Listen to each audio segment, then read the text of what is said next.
पास last जो class था अपना, उसमें अपन ने न्यूक्लियोफिलिक सब्स्टिट्यूशन रिएक्शंस जो हैं उनको डिस्कस किया था इन हेलो एलिन्स।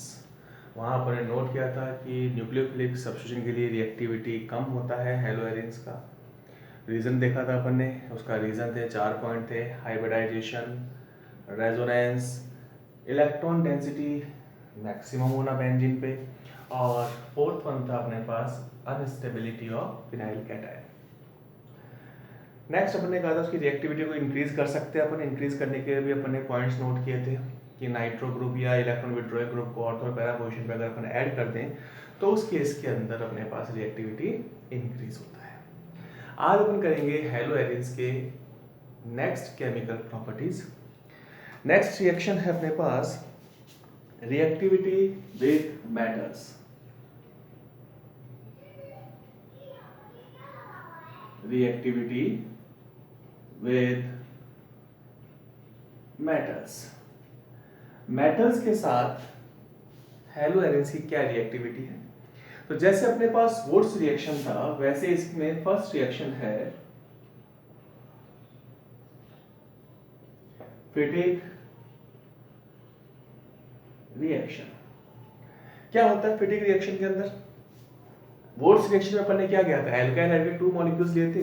यहाँ पर अपन क्या करना है? एराइल हैलाइड के 2 मॉलिक्यूल्स जो हैं उनको अपन यूज में लेते हैं। ये मेरे पास फर्स्ट क्लोरोबेंजीन मॉलिक्यूल है। सिमिलरली अपन ने क्या किया?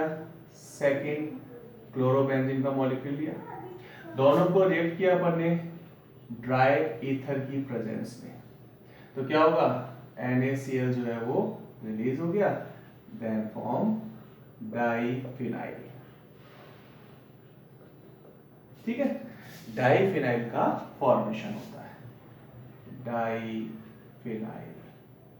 ये जो रिएक्शन को बोलते हैं अपन वुड्स रिएक्शन। अगर यहां पर अपन फिटिक और वुड्स रिएक्शन दोनों को मिक्स करते हैं, then it's called Wurtz Fittig reaction. क्या करेंगे उसमें अपन?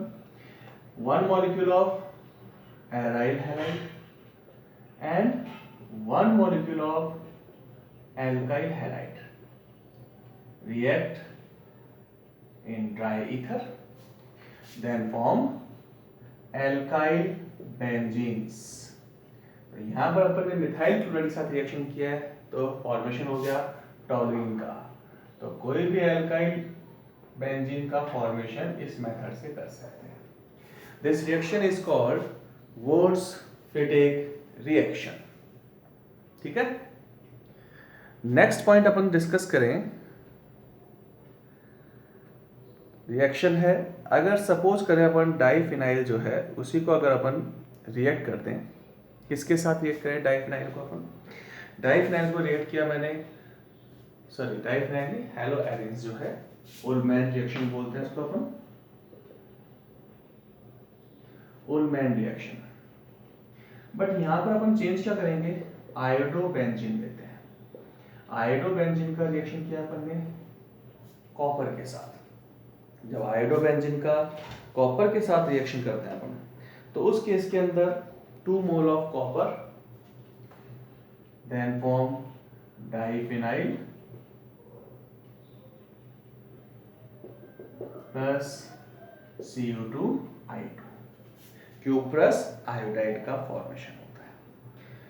ठीक है, तो फर्स्ट हो गई फिटिक रिएक्शन, सेकंड हो गया वुड्स फिटिक रिएक्शन, थर्ड हो गया अपने पास उलमैन रिएक्शन। तीनों ही रिएक्शन जो है वो मेटल के रिगार्डिंग रिएक्टिविटी को अपन एक्सप्लेन कर रहे हैं। नेक्स्ट अपने पास है reaction with magnesium metal. Magnesium metal के साथ रिएक्शन कैसे होगा? यहां अपन नोट करें, मान लो फोर्थ रिएक्शन है, रिएक्शन विद मैग्नीशियम। जैसे एल्काइल हैलाइड में हुआ था वैसे एराइल हैलाइड में है। एराइल हैलाइड का मैग्नीशियम मेटल के साथ रिएक्शन किया in dry ether, then form phenyl magnesium halide, that's called Grignard reagent. ठीक है, तो ग्रिग्नार एजेंट का फॉर्मेशन होगा अगर अपन यहाँ पर रिएक्शन करते हैं मैग्नीशियम मेटल के साथ। तो ये अपने पास है reactivity with metals, Fittig reaction, Wurtz Fittig reaction, Ullmann reaction और रिएक्शन विद मैग्नीशियम। ठीक है, मैग्नीशियम के साथ अपन ने रिएक्शन किया है फोर्थ पॉइंट के अंदर, रिएक्शन विद मैग्नीशियम, और मैग्नीशियम के साथ रिएक्शन करेंगे देन फॉर्म ग्रिग्नार एजेंट। ये अपने पास रिएक्टिविटी विद मेटल्स है, नेम रिएक्शंस हैं, डायरेक्ट नेम रिएक्शंस ही बोर्ड एग्जाम्स में आती हैं इसमें से। साथ में कन्वर्जन के जो टॉपिक्स हैं उनमें भी ये रिएक्शंस जो हैं वो काम पे ले सकते हैं। नेक्स्ट है electrophilic substitution reaction. Electrophilic substitution reaction. अब इलेक्ट्रोफिलिक सब्स्टिट्यूशन रिएक्शन अपन पहले भी डिस्कस कर चुके हैं, जिसमें इलेक्ट्रोफाइल जो है वो अटैक करता है। कहाँ अटैक करेगा इलेक्ट्रोफाइल? जहां पर इलेक्ट्रॉन डेंसिटी ज्यादा हो, नेगेटिव चार्ज हो। तो ये अपने पास क्लोरोबेंजीन है, इस क्लोरोबेंजीन के अंदर इलेक्ट्रोफिलिक सब्स्टिट्यूशन कराना है अपने को। अब क्या होगा, रेजोनेंस देखें इसके अंदर, ये पाई बॉन्ड के इलेक्ट्रॉन मूव कर गया इस कार्बन पे, ये आ गया नेगेटिव, इस पे क्या आएगा पॉजिटिव चार्ज।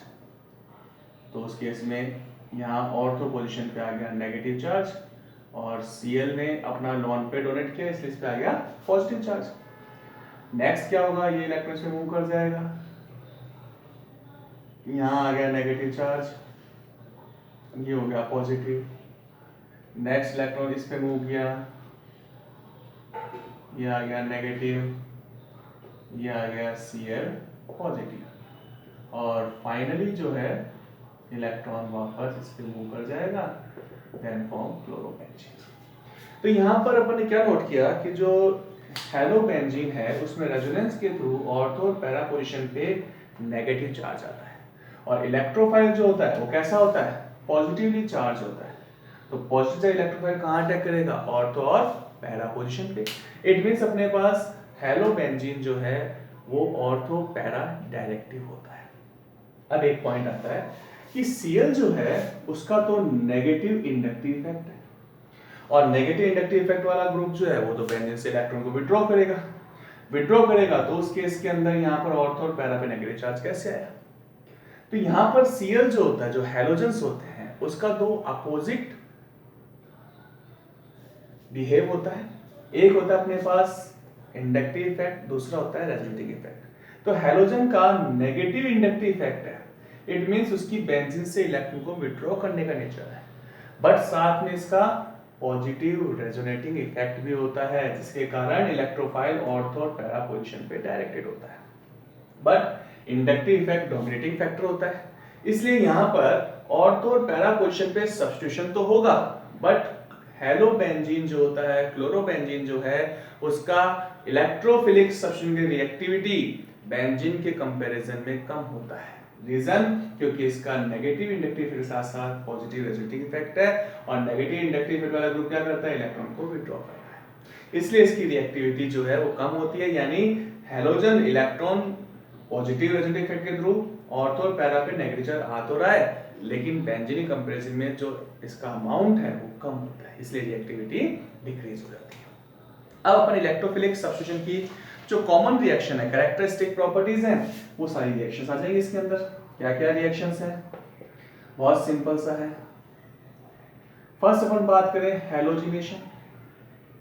तो हैलोजिनेशन में क्या होगा, हैलोबेंजीन का वापस हैलोजन के साथ ही रिएक्शन करना है अपने को। ठीक है, हैलोजिनेशन रिएक्शन के अंदर क्या रिएक्शन करेंगे अपन इसके अंदर, इसका Cl2 के साथ रिएक्शन कर दिया इन प्रेजेंस ऑफ AlCl3 और FeCl3। तो अब हैलोजन कहां पर अटैक करेगा, ortho and para position, then form ortho and para dichlorobenzene. ये बन गया ortho, this one is para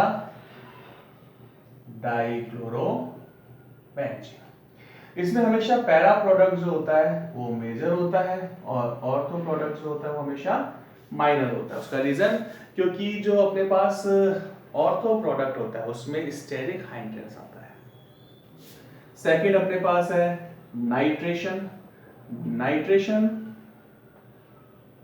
concentrate H2SO4 और कॉन्सेंट्रेट HNO3 के साथ होता है। जब भी नाइट्रेशन होगा तो नाइट्रो ग्रुप कहां पर ऐड होगा?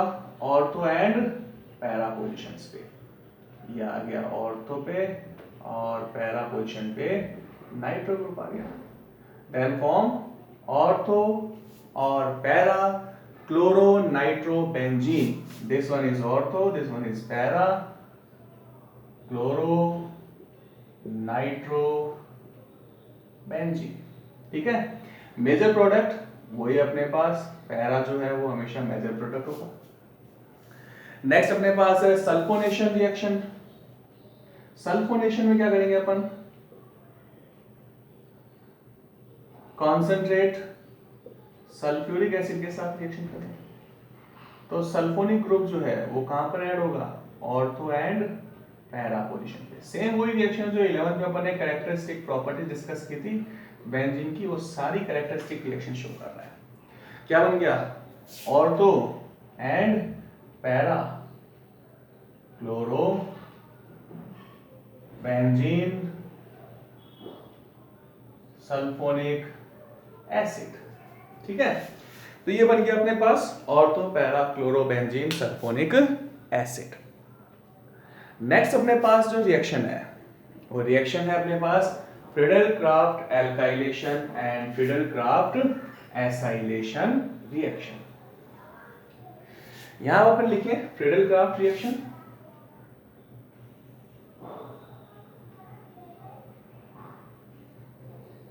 Friedel craft alkylation. एल्काइलेशन में क्या होगा? एल्काइल हैलाइड के साथ रिएक्शन होगा एनहाइड्रस AlCl3 की प्रेजेंस में। और एसाइलेशन रिएक्शन जो है उसमें रिएक्शन किससे करते हैं अपन? एसिटाइल क्लोराइड के साथ रिएक्शन करेंगे AlCl3 की प्रेजेंस में। दोनों फ्रीडल क्राफ्ट रिएक्शन है, एल्काइलेशन और एसाइलेशन। अपन पढ़ चुके हैं ऑलरेडी इसको। ऑर्थो पे एल्काइल ग्रुप ऐड हो गया और पैरा पोजीशन पे देन फॉर्म ऑर्थो और पैरा क्लोरो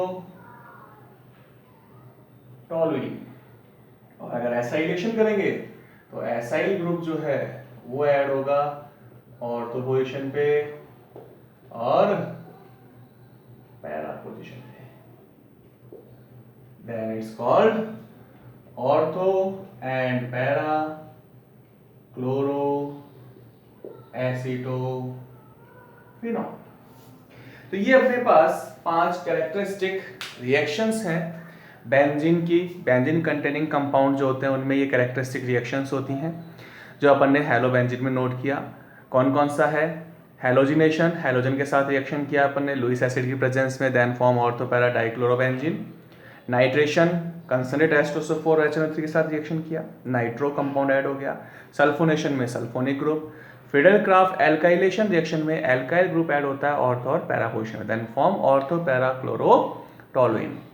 और एसाइलेशन में एसाइल ग्रुप। तो ये अपने पास इलेक्ट्रोफिलिक सब्स्टिट्यूशन रिएक्शंस हैं और हेलो एरेंस का टॉपिक जो है वो यहाँ पर कंप्लीट हो गया। तो जो अपने पास मेन पॉइंट्स थे हेलो एल्केन और हेलो एरेंस के वो सब अपन डिस्कस कर चुके हैं। अब केवल कुछ अपने पास कंपाउंड्स हैं जिनका एनवायरमेंटल इम्पैक्ट जो है वो अपने खुद को इन्वेस्टिगेट करना है और बुक में से रीड करना है। मैं अपन यहाँ डिस्कस कर लेते हैं कौन कौन से हैं। First one is DDT, it's called dichloro diphenyl trichloro ethane. ठीक है, डाइक्लोरो डाइफिनाइल ट्राइक्लोरो इथेन। अब इसमें अपन पैरा और पैरा डैश भी लगा सकते हैं चाहे तो। कैसे होता है देखो, डाइक्लोरो डाइफिनाइल ट्राइक्लोरो इथेन है, मैंने यहाँ पर क्लोरेल लिया CCl3। अगर ध्यान हो तो क्लोरोफॉर्म मेथड के अंदर बना था क्लोरेल। ये जो क्लोरेल है इस क्लोरेल का रिएक्शन किया अपन ने क्लोरोबेंजीन के साथ। ये मेरे पास क्लोरोबेंजीन का first molecule, this one is second molecule. H2O release हो गया, और H2O रिलीज होगा then form CCl3 CH Cl and Cl, dichloro diphenyl trichloroethane. Para para dash क्यों? क्योंकि ये डाइक्लोरो जो है वो पैरा पोजीशन पे, इसलिए इसको पैरा बोलते हैं, इसको पैरा डैश बोलते हैं। तो dichloro diphenyl trichloroethane, it's called DDT। DDT जो है इंसेक्टिसाइड्स है, हमें पता है इंसेक्टिसाइड्स के फॉर्म में इसको अपन यूज में लेते हैं। नेक्स्ट अपने पास BHC, बेंजीन हेक्साक्लोराइड। 11 पे भी था बेंजीन हेक्साक्लोराइड 666, लिंडेन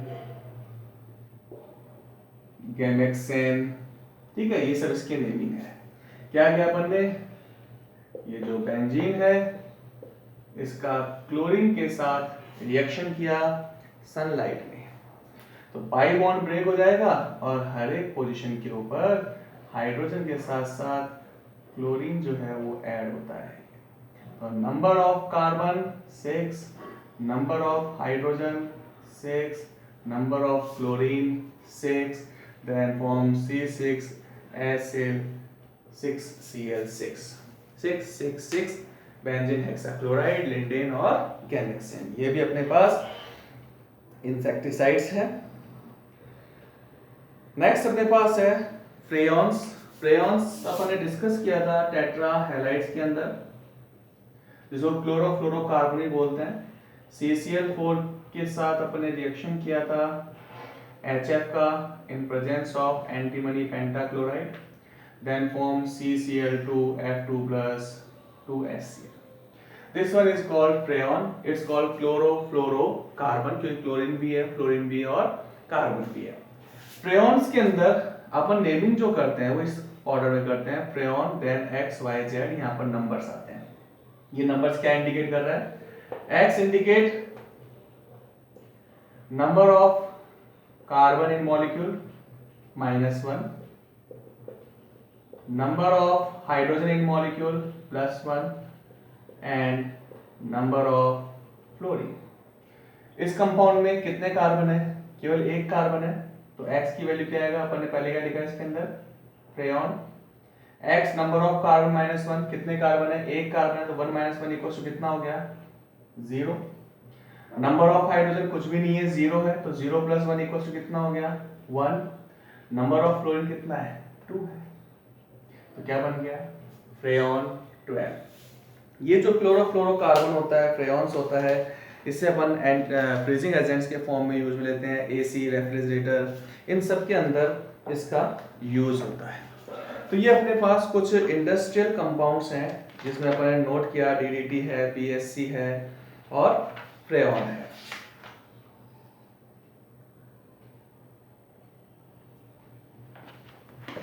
ठीक है, तो अपने पास lesson number 10 halogen and derivatives का ये लास्ट टॉपिक था।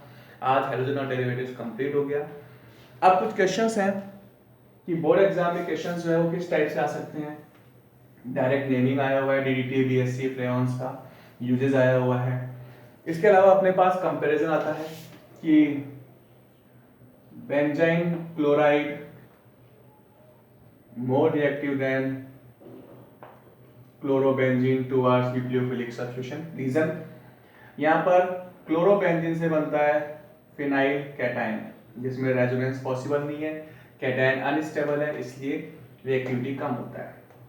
बट इस केस के अंदर अगर बॉन्ड ब्रेक करें देन फॉर्म बेंजाइल कैटायन, और अपने को पता है, अपन 11 में पढ़ के आए हैं कि बेंजाइल कैटायन जो है उसमें रेजोनेंस पॉसिबल, और रेजोनेंस पॉसिबल है इसलिए कैटायन स्टेबल होता है, और जो कैटायन स्टेबल होता है उसके ऊपर SN1 रिएक्शन डिपेंड करती है, इसलिए इसकी SN1 के लिए रिएक्टिविटी ज्यादा होती है। ऐसे अगर अपन allyl group CH2 double bond CH and CH2Cl और विनाइल ग्रुप को कंपेयर करें तो एलाइन ग्रुप मोर रिएक्टिव है विनाइल कंपैरिजन में। रीजन, विनाइल ग्रुप के अंदर सिमिलर वही है अपने पास, विनाइल कैटायन बना, रेजोनेंस पॉसिबल नहीं है।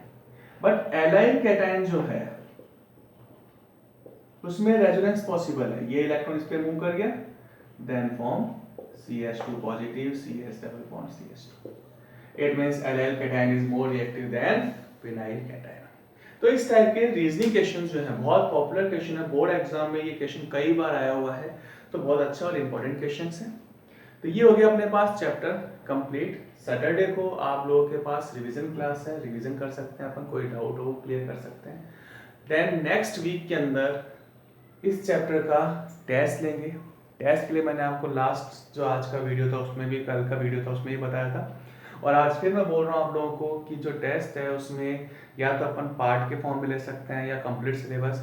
मेरे को नहीं लगता कि कंप्लीट चैप्टर जो एक साथ कर सकते हैं अपन, इसलिए अपन फर्स्ट जो टेस्ट कंडक्ट करेंगे इस चैप्टर का वो उसमें टॉपिक होंगे alkyl halide, di halogen and chloroform. ठीक है, और जो सेकंड पार्ट होगा उसमें होगा chloroform, iodoform, tetrahalide and haloarenes. ठीक है, ये टेस्ट के टॉपिक्स होंगे, 2 टेस्ट होंगे इस चैप्टर के अंदर, दोनों का टॉपिक मैंने बता दिया आपको। टेस्ट के अंदर अपने पास MCQs आ सकता है जो अपन बाद में डिस्कस करेंगे कि अपने पास क्या डेट डिसाइड करना है। ओके।